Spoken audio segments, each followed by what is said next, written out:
अनपढ़ सास और पढ़ी लिखी बहू।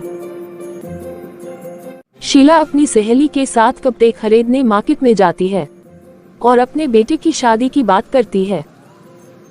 अरे बिमला, कोई अच्छी सी लड़की तो देख मेरे बंटू के लिए। हाँ शीला, बिल्कुल, मैं आज से ही लड़की देखना शुरू कर देती हूँ। पर बिमला, मेरी एक शर्त है, लड़की पढ़ी लिखी होनी चाहिए और वो भी बिल्कुल मेरे बंटू की तरह।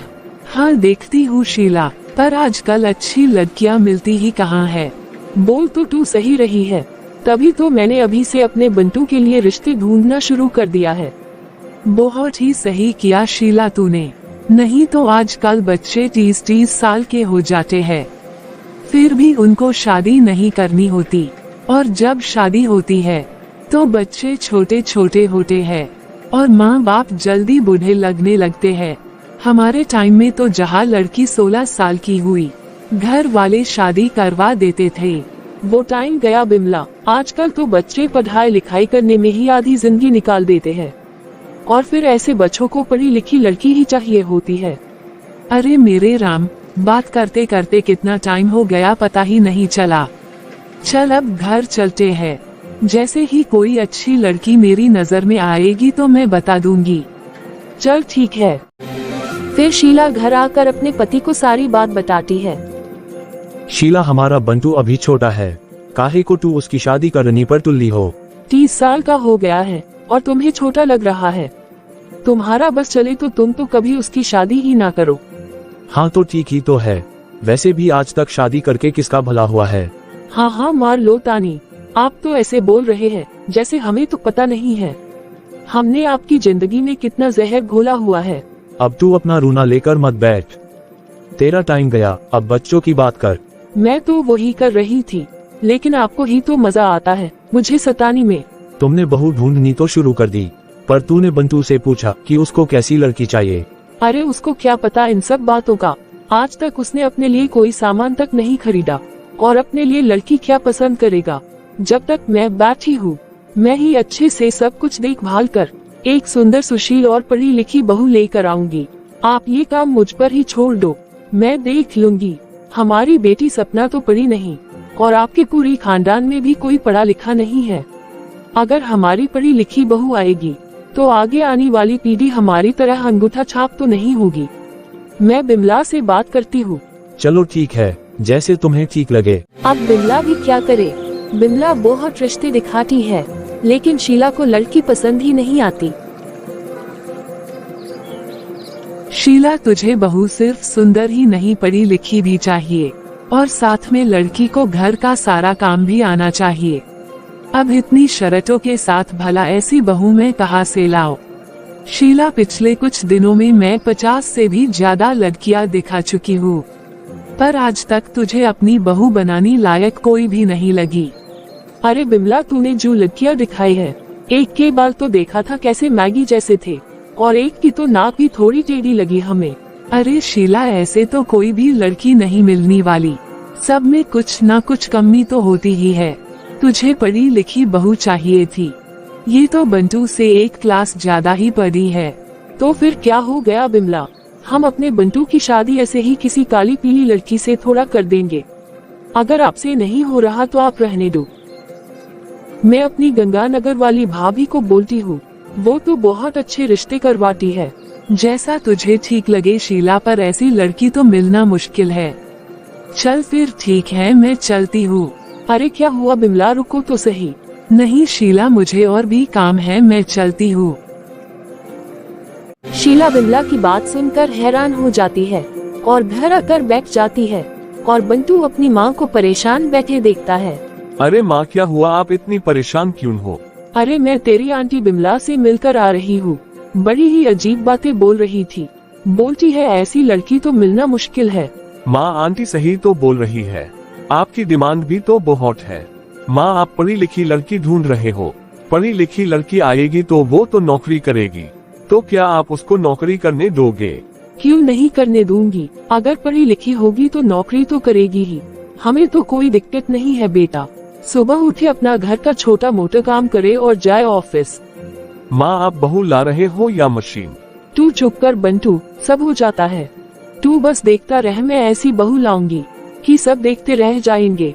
ठीक है माँ, जैसे आपको ठीक लगे। शीला की किस्मत इतनी अच्छी होती है कि उसको एक ऐसी लड़की मिल जाती है जो सुंदर भी है और पढ़ी लिखी भी है और शादी के बाद नौकरी भी करेगी। फिर शीला रिश्ता पक्का कर देती है और घर आकर बंटू को गुड न्यूज देती है। हमने कहा था ना लल्ला, हम अच्छी पढ़ी लिखी बहू लाएंगे। और लल्ला लड़की तो सुंदर भी बथियरी है। तुम्हारी शादी हो जाए हम तो गंगा स्नान कर लेंगे। हाँ माँ, बोल तो सही ही रहे हो। आप गंगा स्नान करने की तैयारी कर लो। मेघा मुझे भी पसंद आए। बेटा हमारी बहू तो लाखों में एक है। शीला जहाँ पढ़ी लिखी बहू लाकर बहुत खुश थी और अब उसी बहू से परेशान है। शादी के कुछ ही महीने में शीला को मेघा से दिक्कत होनी शुरू हो जाती है। बहू, अरे ओ बहू, अरे बहू खाना लगा दे, तेरे बाबूजी के पेट में भूख के मारे चूहे कूद रहे हैं। माँ जी मैंने खाना बना दिया है, निकाल आप लो। भला ये भी क्या बात हुई, बना दिया है तो परोस भी दे। नहीं माँ जी, मैं ऑफिस के लिए लेट हो रही हूँ, इतना तो आप भी कर सकती है। माँ जी मेरा ऑफिस का टाइम हो गया है, मैं जा रही हूँ। देख लो अपनी बहू के हाल, पहले तो खाना हाथ में भी दे देती थी और अब तो खुद निकालो। तुम ही लेकर आए हो नौकरी वाली बहू। हाँ हाँ, अब इसमें भी हमारी ही गलती है। हम तो सोचे थे चलो बहू को नौकरी करने देते हैं, लेकिन ये तो अब मेरे ही सर पर चढ़कर नाच रही है। मैं ये सब बर्दाश्त नहीं करूँगी। बंटू के पापा शीला की बात सुनकर हैरान हो जाते हैं और अपने ऑफिस चले जाते हैं। इतने में बंटू आ जाता है और अपनी माँ को गुस्से में देखता है। क्या हुआ माँ, आप सुबह सुबह इतना क्यों चिल्ला रही हो? अरे चिल्ला नहीं रही, अपनी किस्मत को ही कूद रही हूँ। हम ही तो लाना चाहते थी ऐसी बहू। माँ आपका तो रोज का ही काम बन गया है, करते रहो, मैं तो चला ऑफिस। हाँ तुम्हें क्या मतलब है, चाहे तुम्हारी माँ चिल्ला चिल्ला कर मर जाए। माँ मैं ऐसा नहीं बोल रहा हूँ। माँ चलो अब जाने दो, मैं लेट हो रहा हूँ। ठीक है तू जा। अगले दिन मेघा की छुट्टी होती है। आज मेघा घर के सारे कपड़े बर्तन सब धो देती है और भी जो जरूरी काम थे वो भी कर देती है और आराम से अपने कमरे में बैठती ही है कि शीला आ जाती है। अरे बहू तुझे कपड़े धोने भी नहीं आते क्या? क्या हुआ माँ जी? होना क्या है, सारे के सारे कपड़ों में रंग लग गया है। अच्छी पढ़ाई लिखाई करके नौकरी तो कर ली, कम से कम घर के काम करना भी तो सीख लेती। माँ जी मैंने पढ़ाई घर का काम करने के लिए नहीं की थी और शादी से पहले हमने आपको बता भी दिया था कि मैं नौकरी नहीं छोड़ूंगी। हम तुम्हें नौकरी छोड़ने के लिए कोई बोल रहे हैं, ऑफिस के काम के साथ साथ घर के काम पर भी ध्यान दो। माँ जी जितना हमसे होता है हम कर देते हैं, थोड़ा बहुत तो आप भी कर सकती हो।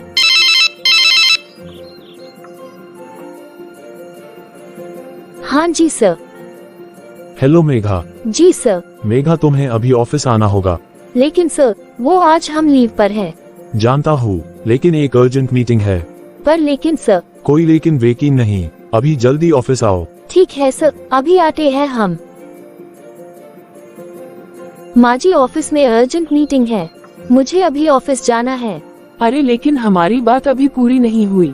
पर माँ जी मेरी बात पूरी हो गई, आप करते रहो, हम चले अपने ऑफिस। अरे कहाँ चली, अब इसके पास तो हमारी बात सुनने का भी टाइम नहीं है। फिर शीला गुस्से में बाहर आकर बैठ जाती है। और लाभ पढ़ी लिखी बहू, हमारे खानदान में कोई पढ़ा लिखा नहीं है, पर सारी बहुएं पूरा दिन घर संभालती है और सास ससुर की सेवा भी करती है। अब आप ज्यादा बोले मत जाओ, मैं तो बड़ा ही पछता रही हूँ इसको लाकर। क्या सोचा था और क्या पाया। तुम चिंता मत करो, बस थोड़ा सा सख्त हो जाओ। हाँ आप सही बोल रहे हो, हमने बहुत ही ज्यादा ढील दे रखी है। अब हम ही इससे सुधारेंगे, नहीं तो इसको घर संभालना कभी नहीं आएगा। शीला ने मेघा को सही रास्ते पे लाने के लिए रोज नए नए तरीके से उसको परेशान करने लगी। कभी उसको ऑफिस के लिए लेट कर देती, कभी बीमारी का नाटक करती, अपने आस पड़ोस में बहू की खूब बुराई करती। फिर एक दिन बिमला शीला के घर आती है। बिमला बहुत अच्छा हुआ कि तू आ गई। क्यों, क्या हुआ शीला? क्या बताओ तुझे, मेरे तो बहुत बुरे हाल है, ना सही से चला जाता है, और न ही रात को आराम से सो पाती हूँ। तू किसी अच्छे से डॉक्टर को दिखा दे और अच्छे से आराम कर, और बहू को बोल वो थोड़े दिन ऑफिस से छुट्टी लेकर तेरी देखभाल करे। अरे ऐसा होता तो रोना ही किस बात का। अरे आजकल की लड़कियां घर कैसे संभाल सकती है। तू पूरा दिन घर का काम करती है तो ये हाल तो होना ही था। इससे तो अच्छा था कि तू कोई अंगूठा छाप बहू ही ले आती, कम से कम तेरे आगे पीछे तो घूमती। अब हम कुछ बोल भी नहीं सकते, हम ही तो लाए हैं। अरे शीला तू कुछ कहती नहीं है, इसलिए ही तो तुम्हारी बहू मन मर्जी करती है। अब क्या ही करे। अभी बिमला बोल ही रही होती है कि इतने में बंटू आ जाता है। माँ बिमला चाची का बेटा और बहू तो इनको अकेला छोड़कर अमेरिका चले गए, और मेघा से जितना होता है आपका ध्यान तो रखती है। अच्छा शीला मैं चलती हूँ, वो साग बने रख कर आई थी, जाकर उसको भी देखूं। ठीक है मैं चलती हूँ। अरे क्या जरूरत थी बिमला को ऐसे बोलने की। आपको क्या जरूरत थी मेघा की बुराई करने की। माँ आपने कभी सोचा है कि वो इस घर में कितना एडजस्ट कर रही है, घर का काम भी कर रही है और नौकरी भी करती है। क्या आसान है ये सब कुछ करना। अगर उससे कुछ गलती हो भी जाती है तो आराम से समझा दो। आपको पढ़ी लिखी बहू भी चाहिए थी और एडजस्ट भी नहीं करना। माँ आप पहले भी तो घर का काम करती थी, अभी भी थोड़ा बोहट कर लोगी तो क्या चला जाएगा।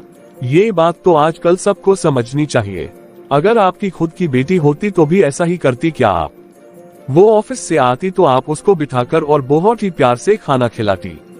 क्या आपने कभी मेघा को खाना खिलाया है। आपको पढ़ी लिखी बहू चाहिए थी। माँ आप खुद भी तो पढ़े लिखे की तरह बर्ताव करिए।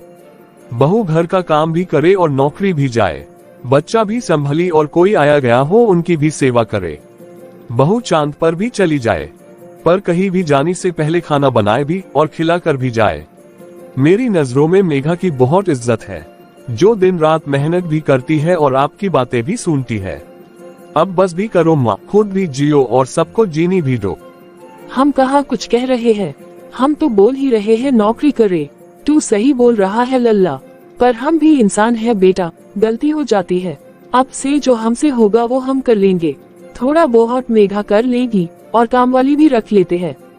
ये हुई ना बात। ये बात सबको समझ आ जाए तो बात ही क्या है। बोलो जय श्री राम। जय श्री राम।